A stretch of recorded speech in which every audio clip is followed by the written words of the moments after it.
31-октябрда дүйнө жүзү боюнча бүткүл дүйнөлүк аманат күнү белгиленет. Бул күндү белгилөө дээрлик 100 жылдан бери уланып келет. Бул күн Кыргызстанда 2015-жылдан бери белгиленип, ага отурлай Улуттук банк тарабынан иш-чаралар уюштурулат. Дүйнөлүк каражат топтоо күнүн белгилөө калктын финансылык сабаттуулугун жогорулатуу, акча топтоо маданиятын калыптандыруу жана акча ресурстарын сарамжалдуу пайдалануусуна шык берет. Уровень финансовой грамотности достаточно низкий вообще в целом во всем мире. Каржылык сабаттуулук боюнча деңгээл дүйнө жүзү боюнча төмөн. Албетте, Борбор Азияда бул көрсөткүч Европа жана Батыш өлкөлөрүнө караганда алда канча ылдый. Бул багытта пландык чоң жумуштар жасалышы керек. Бул сөзсүз эле мамлекет же жеке каржы институттары тарабынан эле эмес, жеке адамдар дагы буга аракет кылуусу шарт. Себеби мектептерде акчаны башкаруу, пайдалануу боюнча сабактар жок. Тилекке каршы бул жөндөмдөр бизде каралбайт. Чынында балдарга мектеп курагынан баштап муну үйрөтүш керек. Бул темп менен кете берсек, каржылык көз карандысыздыкка кантип жетиш керектигин билбеген муунга туш келебиз. Албетте, биздин ата-энелерибиз оор учурда жашаган. Каржылык сабаттуулук боюнча эч жактан билим ала алышкан эмес. Анткени менен каржылык жактан сабаттуу болууга адам биринчи кезекте өзү кызыктар болуш керек. Эгер сиз кызыкпасаңыз, сизге эч ким аны үйрөтпөйт. Во-первых, вы сами должны заинтересоваться, потому что если не вы, то никто вам личные финансы не будет преподавать. Ар бир акча агымынын 10%га чейин үнөмдөөгө аракет кылыңыз. Эгер сиз айлыктан айлыкка чейин жашасаңыз, анда мындан дагы азыраак үлүш менен баштасаңыз болот. Эң негизгиси акча үнөмдөө адатын калыптандыруу зарыл. Ал үчүн бардык кирешелерди жана чыгашаларды күнүгө жазыңыз. Чыгымдардын негизги категорияларын ажыратыңыз.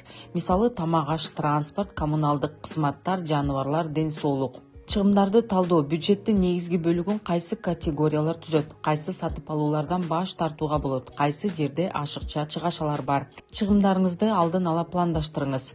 Бюджетиңизди пландаштырууну үйрөнгөндөн кийин акчаны үнөмдөөгө өтсөңүз болот.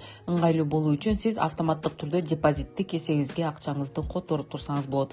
Депозит бул сактоонун оңой жолу гана эмес, аманатыңызды көбөйтүүнүн да оңой жолу. Банктык депозит ачуу менен акчаңыз жоголбойт деп ишенсеңиз болот.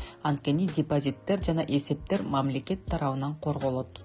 Банкта депозитте көп түрлөрү бар. Карталардын ар бир максатына жараша депозиттеринде түзүлгөн. Мисалы, сактасак болот, накопительный болуп, үстүн акча топтоо жолу бар.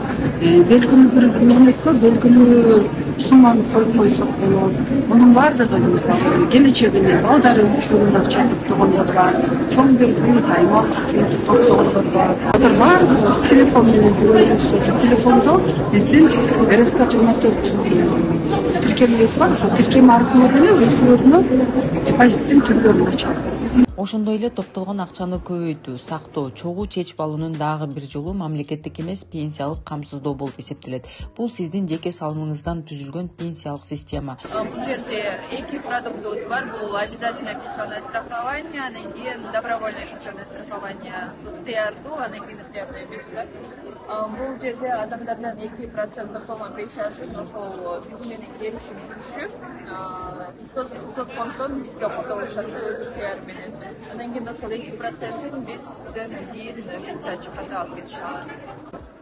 Бизде 18 жаштан баштап эгерде иштеп баштаган болсо жарандар 2% топтолгон пенсиясы уже кетип жаткан болсо соцфондко ошол жарандар бизге келип уже биз менен келишип турса болот.